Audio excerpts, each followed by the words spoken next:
Welcome back. A new report details, quote, preventable failures surrounding the attempted assassination of President Trump, including United States Secret Service's repeated denial to bolster his security team during the 2024 campaign.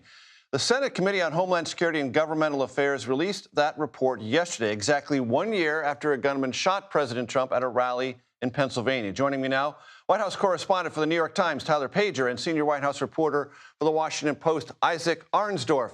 They are the two of three journalists behind the new book, 2024, How Trump Retook the White House and Democrats Lost America. Gentlemen, it's great to have you here.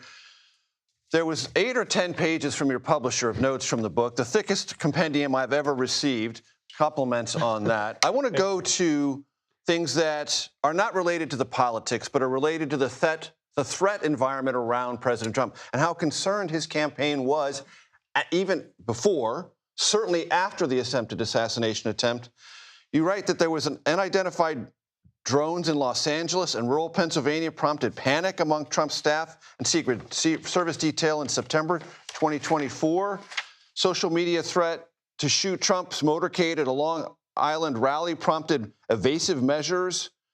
National security officials told Trump that Iran had multiple kill teams inside the U.S. and possibly hired drug cartels to carry out assassinations. Trump repeatedly asked if Iran was behind the gunman in Butler and West Palm Beach. Didn't get a definitive answer. There's a lot in here I hadn't seen before. Yeah, I mean, for the Trump campaign in the fall, it really felt like life or death, not politics. Day in and day out, hour to hour. And because they were constantly dealing with having to change events, extra logistics. They were spending more of their time on logistics surrounding security than almost anything else. And that was, the very real threat from Iran trying to kill Trump, which was separate, as far as we know, from the actual 2 assassination attempts. One in West Palm and one in Butler, Pennsylvania. And so they're looking at this and saying, are we crazy to worry about this connection? Like, we've got people trying to kill him, and you're telling us Iran is trying to kill him.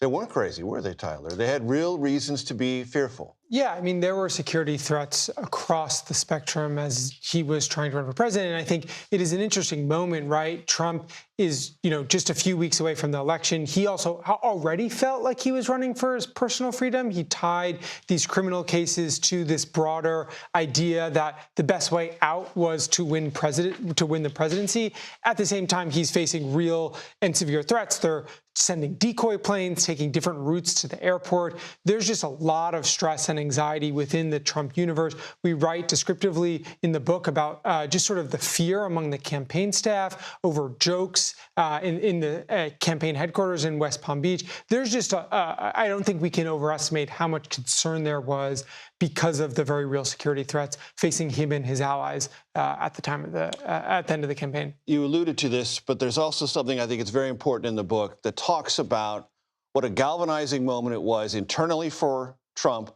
but for the movement around him, the raid at Mar-a-Lago, how that changed his approach to the campaign. And it also changed how Trump supporters thought of him. It sort of reconstituted almost instantly that fervent Trump support because they thought he was being harassed, if not worse. Go ahead. One of our big findings from the book is that it was not clear, Trump had not made up his mind that he was going to run for president again until the search at Mar-a-Lago. That as the prosecutions got more serious, that pushed him further and further toward running for that reason, that he needed to stay out of jail. And people who golfed with him, talked to him in that period up until then were saying, some days yes, some days no. Is that because Trump thought ultimately he could reach a resolution with the archives and not have the Justice Department step in? Or was he slow walking them, hoping they would indict him and turn that to his political advantage? Do you have a sense of that either way? Yeah, I don't think that was that strategic from Donald Trump. I don't think we see that sort of mastermind that some people prescribe to his actions. I think his lawyers adamantly wanted him to resolve the National Archives. He wanted to blow it up. I mean, we have a scene in the book when he finds out about the search at Mar-a-Lago that he tells his aides he wants to announce it on social media. He wants all of his allies out on TV talking about this. He escalated the response to the Department of Justice and FBI much more so than his lawyers wanted to. And there's a lot of scenes in the book of him fighting with his lawyers about the aggressiveness of the response. Because his bet was that they would never do that. They would never search a former president's home, and they called his bluff. They did. They did indeed. And as I covered that campaign, and as you did and so many others did, when you talk to the other rival campaigns, they will all tell you the same thing. That's when it all turned. That's when their focus groups, their polling, all collapsed and went the other direction. Trump was now the victim, and they had no way of doing anything other than standing next to Trump up against the Biden Justice Department, and that gave them no room to politically differentiate themselves from the former president. And two really interesting things in the book. Trump himself, in an interview with our co-author Josh Dawsey, said, I was sort of surprised that all my Republican opponents came to my defense when I was first indicted in New York. And two, some of Ron DeSantis' aides joked that maybe he should try getting arrested because so much of the earned media coverage was around Trump and they could not break through. And if that was not the most, to me, that feels like the most pivotal moment in the campaign, up against everything else, because that's where it all got started. The raid and those decisions and the politics that flowed from it. Well, but I think you have to remember that's before the midterms. And after the midterms, Trump was maybe even lower than after January 6th, maybe even more isolated, because the Republicans looked at those midterms where they were expecting a red wave, and that was not a red wave at all. And Trump was the guy they blamed because he looked like a drag. He looked like a loser.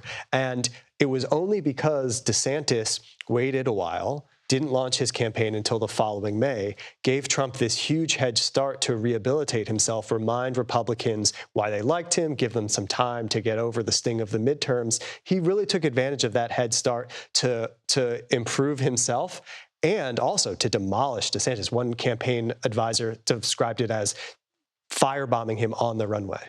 On the runway with firebombs, as only Trump can do it.